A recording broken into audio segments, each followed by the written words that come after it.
Very good morning to all of you. Lesson number 7 છેલ્લું પૃષ્ઠવંશી પ્રાણી ચાલી રહ્યું છે અને એ છે દેડકો. દેડકાની અંદર બાહ્ય દેખાવ જોયો, દેડકાનું પાચન તંત્ર જોયું, દેડકાના શ્વસન તંત્રનો ઉલ્લેખ કર્યો, દેડકાના રુધિરાભિસરણ તંત્રનો ઉલ્લેખ કર્યો અને હૃદય જે ત્રિખંડીય હતું, 3 ચેમ્બર વાળું હૃદય હતું. રુધિર તો અગાઉ એ જ 7મા લેસનની અંદર રુધિરની સંપૂર્ણ માહિતી હતી એટલે આપણે એને શોર્ટમાં કર્યું હતું. અને એની સાથે સાથે વિશિષ્ટ પ્રકારની અગ્રમહાશિરા, પશ્ચમહાશિરા, શિરાકોટર, વિશિષ્ટ પ્રકારનું હૃદયની પૃષ્ઠ સપાટી ઉપર ગોઠવાયેલી પાઉચ જેવી રચનાની ઉલ્લેખ દર્શાવ્યો અને હૃદયની અંદર ક્ષેપકમાંથી ઉદ્ભવતા વિશિષ્ટ પ્રકારના મહાધમની કમાન કે જે શરીરના વિવિધ ભાગો સુધી રુધિરને પહોંચાડે. તો ફર્સ્ટ ટાઈમ આવી વિશિષ્ટતા મત્સ્ય પછી ઉભયજીવીની અંદર એટલે કે દેડકાની શરીર રચનામાં જોવાની મળી. આ કમ્પેરેટિવ સ્ટડી પ્રમાણે પણ તમને કીધેલું કે મત્સ્યમાં દ્વિખંડીય, ઉભયજીવીમાં ત્રિખંડીય, સરીસૃપમાં અગેન ત્રિખંડીય, પણ મગરની અંદર ચતુષ્ખંડી થવા જઈ રહ્યું છે અથવા થઈ ગયું છે. અને ત્યાર પછી વિહગ અને સસ્તન એ લોકો પાસે કમ્પ્લીટ ચતુષ્ખંડી હૃદય છે.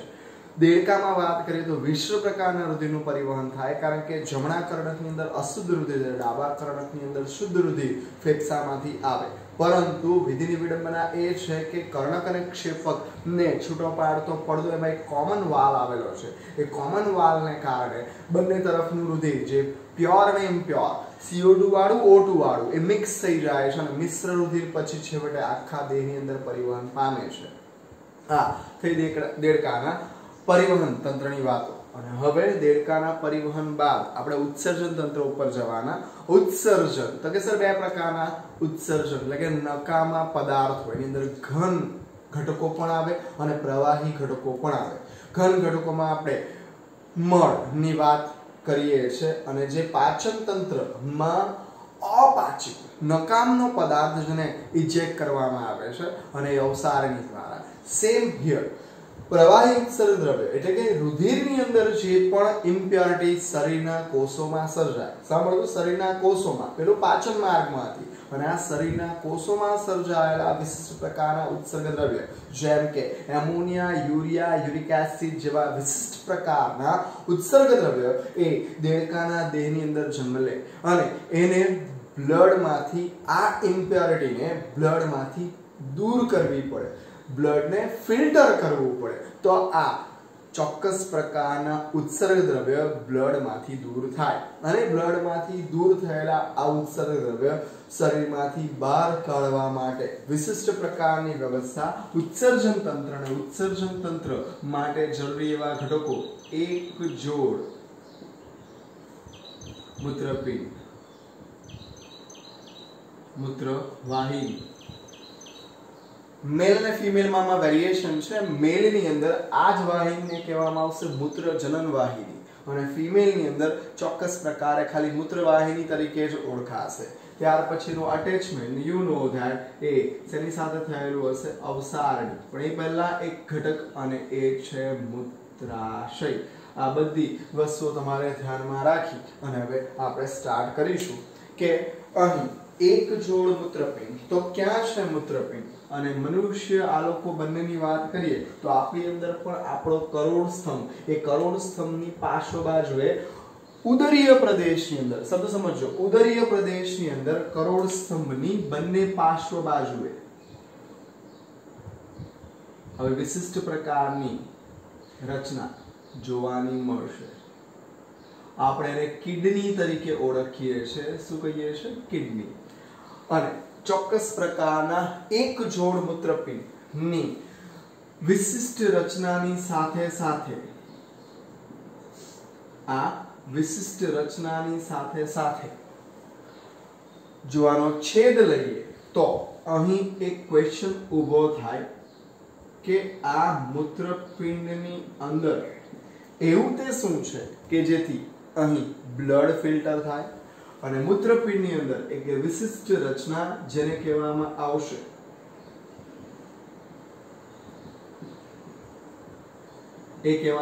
મૂત્રપિંડ નલિકા. મૂત્રપિંડ નલિકા અથવા એને કહેવામાં આવશે ઉત્સર્ગ એકમ. અને આ ઉત્સર્ગ એકમ that means filter plant ચોક્કસ બ્લડના અંદર દાખલ થયેલા ઉત્સર્ગ દ્રવ્યને દૂર કરવા માટે જરૂરી એવા નાની નાની નલિકાઓનો એક નેટવર્ક, અને એ નલિકાને કહેવાય છે મૂત્રપિંડ નલિકા. આ મૂત્રપિંડ નલિકા નેફ્રોન અથવા ઉત્સર્ગ એકમ તરીકે ઓળખાશે. આપણી અંદર 10 લાખ જેટલી છે, તો આ લોકોની અંદર કોઈ એ જ પ્રમાણે સંખ્યાનું અલોટમેન્ટ કરેલું હોય. એક જોડ મૂત્રપિંડ એ ઓલ ટાઈમ બ્લડને ફિલ્ટર કરતું રહે, જેને કારણે બ્લડની જે અંદર ઇમ્પ્યોરિટી છે એ ચોક્કસ પ્રકારની ઇમ્પ્યોરિટી દૂર થશે. તમે એની અંદર જોવા જાઓ તો મૂત્રપિંડ રાતા રંગના વાલના દાણા જેવા આકારના અને કરોડ સ્તંભની શું કે પાર્શ્વ બાજુએ ગોઠવાયેલા છે. કહેવાનો તાત્પર્ય અહીં વચ્ચેના ભાગે વિશિષ્ટ પ્રકારનું આ અસ્થિમય સ્ટ્રક્ચર હશે, ને અસ્થિમય સ્ટ્રક્ચરને આપણે ઓળખીશું કરોડ સ્તંભ, અને કરોડ સ્તંભની બંને પાર્શ્વ બાજુએ એનું એટેચમેન્ટ છે, અને એને વિશિષ્ટ પ્રકારે શું આપેલું હોય છે? બ્લડ સપ્લાય આપેલો હોય છે, અને જેને કારણે ફિલ્ટરનું કાર્ય આગળ તરફ ચાલતું રહે. આ મૂત્રપિંડ વાલના દાણા જેવા આકારના થોડા રેડિશ કલરના કરોડ સ્તંભની બંને પાર્શ્વ બાજુએ ગોઠવાયેલા, એનો ઊભો છેદ લેવો તો અંદરના ભાગે તમને મૂત્રપિંડ નલિકા જોવાની મળશે. મૂત્રપિંડ નલિકાના ભાગોમાં જોવા જઈએ તો તમને મળશે બાઉમેનની કોથળી અથવા બાઉમેન કોથળી તમે જે કહેવાય, અને ત્યાર પછી મળશે નિકટવર્તી ગૂંચળામય પ્રદેશ, હેન્લેનો પાશ, દૂરસ્થ ગૂંચળામય પ્રદેશ, સંગ્રહ નલિકા. હવે વિશિષ્ટ પ્રકારની શું પેલી નાની અમથી ઉત્સર્ગ નલિકાઓ જે છે, મૂત્રપિંડ નલિકાઓ જે છે, એને અંદરના ભાગે તમે આ વસ્તુને નિહાળી શકશો. આ મૂત્રપિંડની અંદર રહેલ રચનાત્મક અને ક્રિયાત્મક એકમ તરીકે ઓળખવામાં આવે. ઉત્સર્ગ એકમ એ રચનાત્મક અને ક્રિયાત્મક એકમ તરીકે ઓળખાશે, જે બ્લડને ફિલ્ટર કરશે, અને બ્લડ ફિલ્ટર થયા બાદ વિશિષ્ટ પ્રકારના ઉત્સર્ગ દ્રવ્યની વાત કરીએ તો એમોનિયા, યુરિયા અને યુરિક એસિડ. હવે જોજો, અહીં તમે જોવા જાઓ તો દેડકો 2 સ્ટેજીસ પસાર કરે, આની અંદર નથી લખેલું, પણ એ જ્યારે ટેડપોલ સ્ટેજીસમાં હશે, પાણીની અંદર જ્યારે જીવિત રહેતો હશે અથવા એનું જીવનકાળ પસાર કરતો હશે, ટેડપોલ સ્ટેજીસ, ઈંડામાંથી ટેડપોલ, અને ટેડપોલ વાળા સ્ટેજીસની અંદર એ પોતાની ઉત્સર્જન પદ્ધતિમાં એમોનિયા જેવા દ્રવ્યનો ત્યાગ કરે છે. જેમ જેમ એ પાણીમાંથી જીવન ત્યજીને સ્થળજ જીવન એટલે કે જમીનની ઉપર જીવન સ્ટાર્ટ કરશે, તે વખતે એની અંદર રહેલા ઉત્સર્ગ દ્રવ્યના જે કન્ટેન્ટ છે પણ બદલાઈ જશે, અને ઉત્સર્ગ દ્રવ્ય તરીકે એના નેફ્રોન્સ દ્વારા એ વિશિષ્ટ પ્રકારના યુરિયા જેવા ઘટકોનો ત્યાગ કરશે. એટલે એ દેડકાને યુરિયા ત્યાગી સજીવ તરીકે પણ ઓળખવામાં આવે. હજુ જોવા જઈએ, તમે કોક્રોચ જ્યારે ભણ્યા વંદા, તો વંદામાં પણ ઉત્સર્ગ દ્રવ્ય તરીકે આ જ પ્રકારનો ઉલ્લેખ છે, અને યુરોટાલિક તરીકે ઓળખવામાં આવે. અહીં દેડકામાં પણ ઉત્સર્ગ દ્રવ્ય તરીકે શેનો નિકાલ કરવામાં આવે? યુરિયાનો નિકાલ કરવામાં આવે. નિકાલની વાત કરીએ તો એ ચોક્કસ પ્રકારની મૂત્રપિંડ નલિકાઓ જે છે એ કનેક્ટ થઈ વિશિષ્ટ પ્રકારની બીડરની નાલીની એ બધી નલિકાઓ આવશે, થોડી વારમાં એને જોઈશું, અને ત્યાર પછી મૂત્રપિંડમાંથી મૂત્રવાહિનીઓ એ મૂત્રાશય સાથે અટેચમેન્ટમાં આવશે. મૂત્રાશયના કોન્ટ્રેક્શન દ્વારા અવસારણી દ્વારા છેવટે યુરિનને એક્ઝિટ કરવામાં આવશે, એનો નિકાલ કરવામાં આવશે. આ થઈ એના ઉત્સર્જન તંત્રની વાતો. અને એ ઉત્સર્જન તંત્ર પૂરા થયા બાદ હવે આપણે શું એની અંદર એક વિશિષ્ટ પ્રકારના તંત્ર તરફ જવાના છે, જે વેલ ડેવલપ છે, અને એ તમે જાણો છો, હું પણ જાણું છું, પણ એ પહેલા એક નવી સિસ્ટમને એડ કરી દઈએ, અને એ છે વિશિષ્ટ પ્રકારના દેડકાની અંદર અંતઃસ્રાવી તંત્ર. સર તંત્ર ગણવાનું एक्चुअल આ લોકો પાસે અલગ અલગ પ્રકારની અંતઃસ્રાવી ગ્રંથિઓ છે, અને એ અંતઃસ્રાવી ગ્રંથિઓ વિશિષ્ટ હોર્મોન્સ પ્રોડ્યુસ કરે, જેમ કે બ્રેન સાથે સંકળાયેલી અથવા નજીક ગોઠવાયેલી પિનિયલ ગ્લેન્ડ, ત્યાર પછી આવશે પિચ્યુટરી ગ્લેન્ડ, ત્યાર પછી આવશે વિશિષ્ટ પ્રકારની થાઇરોઇડ ગ્લેન્ડની સાથે સાથે તમે એની અંદર જોવા જશો તો પેરાથાઇરોઇડ ગ્લેન્ડ, પિનિયલ કાય, સ્વાદુપિંડ અને છેવટે તમારી પાસે અંડપિંડ અને શુક્રપિંડ જેવી રચનાઓ અને એ વિશિષ્ટ પ્રકારના અંગો કેટલાક અંતઃસ્રાવી છે. અંતઃસ્રાવી એટલે તો કે અંતઃસ્રાવ વિશિષ્ટ પ્રકારના રસાયણોનો સ્રાવ કરે જે એની દેહધાર્મિક પ્રક્રિયાઓના મેનેજમેન્ટ માટે જરૂરી છે. આ ચોક્કસ પ્રકારની વચ્ચે એક સિસ્ટમને મેં દાખલ કરી દીધી અને એ અંતઃસ્રાવી તંત્ર તરીકે ઓળખાશે. અંતઃસ્રાવી તંત્રમાં અલગ અલગ પ્રકારની ગ્રંથિઓનો ઉલ્લેખ કરેલ છે અને એ છે પહેલી પિટ્યુટરી ગ્લેન્ડ, બીજી છે પિનિયલ ગ્લેન્ડ, ત્રીજી છે થાઇરોઇડ ગ્લેન્ડ. એના પછી તમે આગળ વધો એટલે તમને મળશે ચોક્કસ પ્રકારની શું તો કે સર વિશિષ્ટ પ્રકારની પેરાથાઇરોઇડ ગ્લેન્ડ, થાઇમસ ગ્લેન્ડ, સ્વાદુપિંડ. હવે સ્વાદુપિંડ માટે એવું કહેવાય કે અંતઃસ્રાવી તેમજ બહિઃસ્રાવી બંને પ્રકારના કાર્ય કરે. એ અત્યારે એને રવા દઈએ પણ છે, એ પણ હોર્મોન્સ પ્રોડ્યુસ કરે અને ઇન્સ્યુલિન અને ગ્લુકાગોન જેવા અંતઃસ્રાવનો સ્રાવ કરે. એની સાથે સાથે એડ્રિનલ ગ્લેન્ડ, એડ્રિનલ કિડની સાથે સંકળાયેલી હોય એવી એડ્રિનલ ગ્લેન્ડ અને છેલ્લે જનનપિંડ. જનનપિંડની અંદર મેલ અને ફિમેલ એટલે કે શુક્રપિંડ અને અંડપિંડ બંનેનો તમારે ઉલ્લેખ કરવાનો રહેશે. અને હવે આપણે ફાઇનલી નવી સિસ્ટમ ઉપર જઈ રહ્યા છે. હવે મેલ અને ફિમેલ પ્રજનન તંત્ર બાકી રહેશે તે પહેલા આપણી પાસે ચેતાતંત્ર રહેશે અને આપણે ચેતાતંત્ર તરફ જવાના. ચેતાતંત્રના ભાગોની વાતો કરીએ તો મગજમાં તરત આવી જશે અને ચેતાતંત્રનો મુખ્ય ભાગ એ કહેવામાં આવશે મગજ. Is it clear? બ્રેન. અને એ બ્રેન સાથે સંકળાયેલી એક રચના એને કહેવામાં આવશે કરોડરજ્જુ. આ ઘટકોની સાથે સાથે એની અંદર તમને જોવાની મળશે ચેતાઓ. ચેતાઓ બે પ્રકારની, મગજમાંથી નીકળતી મસ્તિષ્ક ચેતા અને કરોડરજ્જુમાંથી નીકળતી કરોડરજ્જુ ચેતા તરીકે ઓળખવામાં આવશે. બંનેની સંખ્યામાં વેરિએશન છે. બંનેની સંખ્યાનો ઉલ્લેખ કરીએ તો 10 જોડ મસ્તિષ્ક ચેતા છે. કેટલી? મગજમાંથી તમને જોવાની મળશે 10 જોડ મસ્તિષ્ક ચેતા અને અહીં જોવા જાવ તો 9 જોડ શું નીકળશે તો કે કરોડરજ્જુ ચેતા. આ વિશિષ્ટ ઘટકો તમે ફર્સ્ટ ટાઈમ નિહાળો છો. ફિશ પાસે પણ બ્રેન છે અને ત્યાર પછી આપણે આ એના પછીનો વર્ગ ભણીએ છીએ ઉભયજીવી. ઉભયજીવીમાં દેડકાના શીર્ષની ચર્ચા કરીએ તો આ એનું શીર્ષ, આ એના નોસ્ટ્રિલ્સ અને આ ભાગની અંદર વિશિષ્ટ પ્રકારનું તમે જે નિહાળી રહ્યા છો એ બ્રેન તમને જોવાનું મળશે.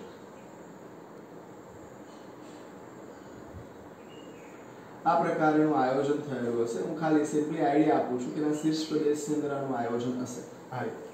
હવે આ એના શરીરની સ્વાભાવિક છે અપર સરફેસ એટલે પૃષ્ઠ સપાટી ઉપર ગોઠવાયેલ હશે અને આ પ્રકારનો દેખાવ આવશે. ભાગો જોઈ લઈએ તો બ્રેન કેટલા ભાગમાં વહેંચાયેલું તો કે અગ્ર મગજ, મધ્ય મગજ અને પશ્ચ મગજ. ફરી બોલી દઉં, અગ્ર મગજ, મધ્ય મગજ અને પશ્ચ મગજ. તે પહેલા એના ભાગો જોવાના રહેશે. જે પ્રકારે અહીંયા દર્શાવ્યું ત્યાં તમે હવે ડેફિનેટલી સમજી શકશો કે નોસ્ટ્રિલ્સ એટલે કે નસકોરાની અંદર રહેલા ગંધની સંવેદના પારખવા માટે સૌથી પહેલી રચના હશે ઘ્રાણ ચેતા. એ બ્રેનનો ભાગ નથી ડિયર, પણ બ્રેનમાંથી જન્મતી આ રચના છે. પછી જે આવે એ ગંધના એનાલિસિસ માટે આવતી રચના એને કહેવામાં આવશે ઘ્રાણ પિંડ. ત્યાર પછી તમને બે મોટા ગોળાર્ધ જેવી રચના જોવાની મળશે જેને આપણે મોટું મગજ એવું ઓળખીએ છીએ આપણા માટે અને એ બ્રેનનો મુખ્ય ભાગ એને કહેવામાં આવશે બૃહદ મસ્તિષ્ક ગોળાર્ધ. હવે આટલો ભાગ એટલે કે ઘ્રાણ પિંડથી માંડીને શું કે અંદર જે પિનિયલ દંડ સુધીનો ભાગ એને તમે અગ્ર મગજ ગણી શકો અને અગ્ર મગજનો ભાગ ગણશો. તમે કલર અલગ અલગ રાખેલા છે, સો યુ કેન અન્ડરસ્ટેન્ડ. ત્યાર પછીના બે અંડાકાર એકબીજા સાથે જોડાયેલા હોય ઈંડા જેવા શેપના અને એ વિશિષ્ટ પ્રકારના આંખ એટલે કે તમારી દ્રષ્ટિની સંવેદના સાથે સંકળાયેલા દ્રષ્ટિપિંડ. એની પૃષ્ઠ દેખાવ છે મગજનો, એના વક્ષ દેખાવની અંદર તમને દ્રષ્ટિ ચેતાની ચોકડી પણ જોવાની મળશે.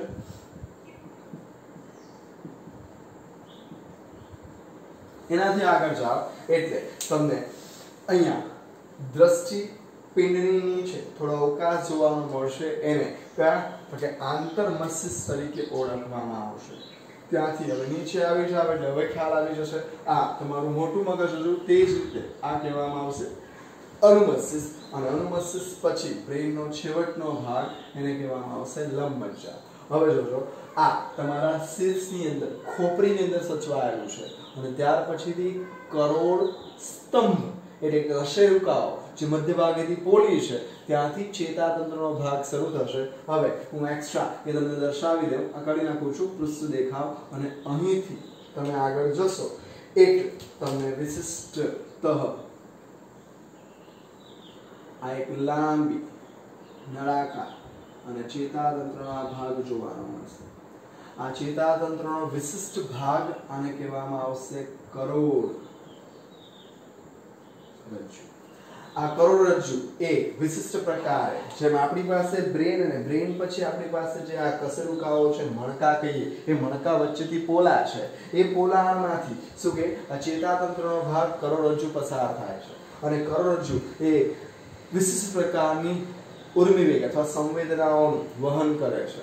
અને મગજમાંથી પણ ચેતાઓ ઉદ્ભવે છે. એ કેટલી છે? 10 જોડ મસ્તિષ્ક ચેતા. તો કરોડરજ્જુમાંથી પણ બંને પાર્શ્વ બાજુઓ પર ચેતાઓનો ઉદ્ભવ થશે. મેં અહીંયા દર્શાવેલ છે. તો આ વિશિષ્ટ પ્રકારની ચેતાઓ એ સંવેદનાને ગ્રહણ કરી અને આ કાર્યને પૂર્ણ કરે. તો આ ચોક્કસ પ્રકારની ચેતા એને કહેવામાં આવશે કરોડરજ્જુ ચેતા.